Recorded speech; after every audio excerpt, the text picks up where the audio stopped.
미국이 북핵 위협에서 벗어나려면 게버드 청문회를 보고 털시 게버드 미국 국가정보국장 지명자에 관한 상원 인사청문회가 1월 30일 열렸습니다. 국가정보국은 미국 내 16개 정보기관을 지휘하는 기구로 모든 정보를 취합하고 국가안전보장회의에 자문을 제공하는 매우 중요한 부서입니다. 게버드 지명자의 이력은 대단히 특이한데 하와이 출신으로 20년 넘는 미군 복무 경력이 있고 쿠웨이트에 파견간 최초의 여군으로 미국, 독일, 쿠웨이트 등 여러 나라에서 훈장을 받은 예비역 중령입니다. 또 하와이주 4선 하원의원으로 2020년 민주당 대선 경선까지 출마했지만 민주당의 실망에 지난해 탈당하고 공화당에 입당했습니다. 그는 네오콘이 주도한 전쟁을 반대하며 테러 제재도 반대하는 등 미국 정치권에서는 상당히 드문 주장을 하는 인물입니다. 게버드 지명자는 청문회에 제출한 서면 답변을 통해 북한 문제에 관한 여러 의견을 밝혔습니다. 먼저 향후 5년 동안 정보공동체, 국가정보국이 관할하는 미국 내 16개 정보기관을 뜻함가 관심을 가져야 할 국가안보에 대한 주요 위협은 무엇이라고 생각하는가? 라는 질문에 가장 시급한 과제는 이슬람 테러의 국내 위협, 잠복 중인 공작원, 수백만 명의 알려지지 않은 불법 이민자 유입이 국내 안보에 미치는 영향, 중국, 러시아와 같은 국가와의 전략적 경쟁, 세계 경제 문제, 국가 및 비국가 행위자의 사이버 보안 위협, 북한이 개발한 핵무기와 핵개발에 가까워지는 이란, 국제 조직 범죄 및 마약 신디케이트로 인한 지속적인 위협 등이라고 답했습니다. 다음으로 미국의 대북정책 우선순위는 무엇이어야 하는가라는 질문에 미국의 대북정책 우선순위는 핵무기 및 미사일 프로그램으로 인한 위협을 줄여 우리의 국가안보 이익에 초점을 맞춰야 한다. 미국은 긴장을 완화하고 갈등을 예방하며 북한이 일으키는 안보 문제에 대한 장기적인 해결을 위한 여건을 조성하는 것을 목표로 해야 한다. 라고 답했습니다. 끝으로 북한은 미국의 설득에도 불구하고 미사일 시험과 같은 도발적인 조치를 계속하고 있다. 북한이 미국 국가 안보에 가하는 위협에 대한 평가는? 이라는 질문에 인생의 대부분을 아시아 태평양 지역에서 보낸 나는 고향인 하와이가 북한의 타격 능력 내에 있다는 점을 고려할 때 북한의 미사일 및 핵무기 능력 증강으로 인한 국가안보 위협에 대해 매우 특별하게 받아들인다. 라고 답했습니다. 게버드 지명자의 답변에서 몇 가지 주목해서 볼 부분이 있습니다. 첫째, 북한의 핵무기가 미국을 심각하게 위협하고 있다는 주장입니다. 물론 바이든 정부의 인사들도 북한의 핵무기가 미국을 위협한다고 이야기해왔습니다. 하지만 최근 트럼프 대통령과 피트 헤그세스 국방부 장관 지명자가 북한을 핵 보유국으로 인정하는 표현을 쓴 것을 고려하면 더 심각한 의미를 담고 있음을 알 수 있습니다. 이건 바로 다음 내용과 연결됩니다. 둘째, 북핵 문제 해법을 제시하면서 기존의 CVID를 언급하지 않았습니다. 미국의 전통적인 북핵 문제 해법은 완전하고 검증 가능하며 돌이킬 수 없는 비핵화를 뜻하는 CVID입니다. 트럼프 1기 정부 때 최종적이고 완전히 검증된 비핵화를 뜻하는 FFVD가 등장했지만 사실 북한의 핵을 완전히 폐기한다는 점에서 새로운 해법은 아닙니다. 그런데 게버드 지명자는 북핵의 위협을 없애자고 하지 않고 줄이자고 했습니다. 그러면서 북핵 문제를 장기적인 해결 과제로 넘겼습니다. 북핵 폐기, 즉 CVID를 포기하고 핵 동결 수준에 만족하겠다는 것입니다. 이것은 북한과 타협하겠다는 것으로 기존 북핵 해법과는 다른 결입니다.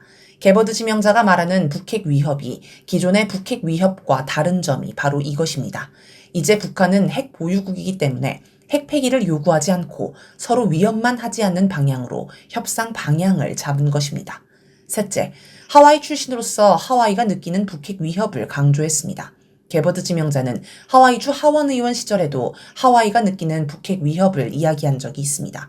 2018년 1월 13일 하와이주가 실수로 탄도미사일 경보를 발령하면서 일대 혼란이 벌어졌습니다. 하와이 주민들은 당연히 북한의 미사일이 날아온다고 여겼고 오보로 판명날 때까지 두려움에 떨어야 했습니다. 그러자 다음날 게버드 당시 의원은 방송에 출연해 트럼프 당시 대통령이 북한과 아무 조건 없이 대화를 시작해야 한다고 주장했습니다. 또 지난 수십 년간 북한과 협상에 실패한 대가를 하와이 주민들이 치르고 있다라면서 미국이 다른 나라 정권을 무너뜨려온 전쟁의 역사가 북한 같은 나라들이 핵 개발을 하도록 만들었다. 북한은 핵무기를 정권교체 압박에 맞서는 유일한 억지 수단으로 보고 있다. 핵무기를 포기하지 않을 것이라는 북한의 주장을 이해해야 한다라고 주장했습니다. 미국 정치권에서는 좀처럼 들을 수 없는 주장을 한 것인데 그만큼 하와이 주민으로서 느낀 공포감이 심각했음을 알 수 있습니다. 그런데 여기서 한 가지 더 생각해 볼 지점이 있습니다. 미국은 안보 관련 청문회를 할 때마다 북한의 위협에 관한 질문을 합니다. 그런데 영국이나 일본 같은 다른 나라에서는 의원이나 기자가 북한의 위협에 관해 묻지 않습니다. 일본은 북한이 동쪽으로 미사일을 발사해 일본에 근접하거나 일본 상공을 통과할 때 일시적으로 북한의 위협을 이야기하기는 하지만 일상적으로는 이야기하지 않습니다. 이런 나라들은 일상적으로 북한의 위협을 느끼지 않기 때문입니다. 그럼 왜 미국은 일상적으로 북한의 위협을 느끼며 이를 수시로 확인하는 것일까요? 바로 미국이 북한을 위협하기 때문입니다. 미국은 북한 코앞에 세계 최대 해외 미군 기지를 건설해 놓고 일상적으로 북한을 겨냥한 핵공격 훈련을 합니다. 올해에도 벌써 북한을 겨냥해 전략폭격기를 동원한 한미일 연합 공중훈련을 진행했습니다. 또 정권 교체, 체제 붕괴를 노리며 경제 봉쇄를 하고 외교적 압박을 합니다. 한국 탈북자 단체에 막대한 자금을 줘가며 대북 전단도 날립니다. 이처럼 자기가 일상적으로 북한을 위협하고 있으니 북한도 미국을 겨냥한 군사 행동으로 맞대응하는 것입니다. 자승자박입니다. 트럼프 대통령은 7년 전 게버드 지명자의 요구대로 북한과 협상을 했습니다. 그런데 2차 북미 정상회담에서 틀어지고 말았습니다. 당시 북한은 대북 제재 가운데 민간 영역을 해제하면 영변 핵시설을 폐기하겠다는 제안을 했습니다. 영변 핵시설 폐기에는 미국 전문가의 입회도 허용하겠다고 했습니다. 심지어 스냅백 조항도 수용하겠다고 했습니다. 스냅백 조항이란 북한이 핵 개발을 재개하면 자동으로 대북 제재를 재개하는 것입니다. 미국의 무조건 이익인 제안이었습니다. 그런데 미국은 이걸 받지 않았습니다. 영변 핵시설 외에 다른 핵시설도 더 폐기하라고 요구했습니다. 당시 많은 전문가가 미국이 어리석다, 잘못 판단했다고 비난했습니다. 미국이 무리한 욕심을 부리다 영변 핵시설 폐기라는 눈앞에 큰 물고기를 놓친 셈입니다. 미국의 억지에 화가 난 북한은 다시는 이런 협상을 하지 않겠다고 선언했습니다. 미국의 유리한 조건으로 협상하는 건 하노이에서 열린 2차 정상회담이 마지막이었던 셈입니다.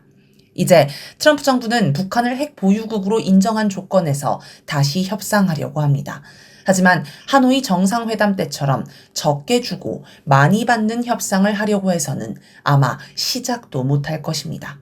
더 근본적으로는 북한의 핵 위협을 없애기 위해 미국이 먼저 북한을 위협하지 않아야 하며 그걸 결단하지 않으면 협상이 될 수 없습니다. 이러지도 저러지도 못하는 미국의 처지를 보는 우리도 답답하고 안타깝습니다.